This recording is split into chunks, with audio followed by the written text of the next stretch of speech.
Ndio, jina naitwa Madame Marie Bunyemu Mulala. Niko kiongozi wa shirika la wamama na niko leader femme wa Uvira Ville na territoire. Katika kikao hiki nilishukuru kwanza introduction ya Madame Grace Ngabo kusema kama wanakuya hapa kuonana na wamama ili wajue probleme prioritaire ya wamama ambayo walioipitia katika vile na territoire ya Uvira.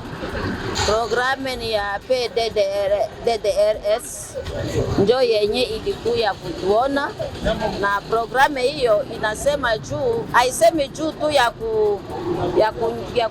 ya kupokonya masilaha ku wale ambao ni watoto wadogo ambayo hawaendelea miaka ya kufanya jeshi, lakini wana programe nyingi ambayo watazifanya na raia, na ndio maana walikuja kuomba mabesoin prioritaire ya raia ya community, na ndio maana waliita wamama wa leader wa Uvira wa ngazi zote hapa kwetu kuvile ya Uvira.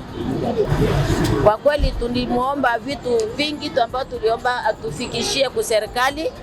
Tuliomba kwanza tupate soko katika vile yetu ya Uvira, kwa sababu wamama weko hali duni baada ya vita ambavyo vilitufikia. Wamama wengi wanakuwa wamaskini, walipoteza midai, walipoteza mifugo, walipoteza mashamba.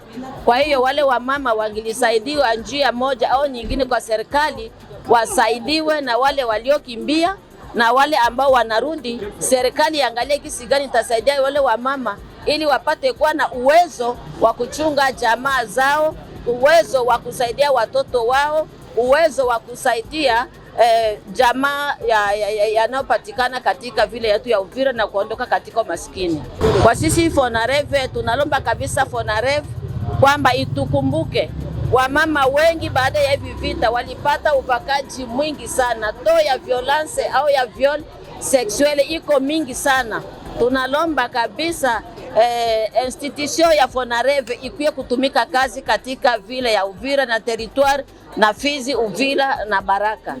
Tunalomba kabisa FONAREV ikuye isaidie wamama wanaopata janga la ubakaji, kwa sababu hapa tuna shida, hatuna waganga wa specialiste wenye wako wanasaidia wale wamama. Tulikuwa na njia moja ni ya Bukavu ya hospitali ya Panzi. Kwa hivyo wamama wanaopata janga la ubakaji wanaozea ndani ya nyumba, na vile ya frontiere ya Burundi inafungwa.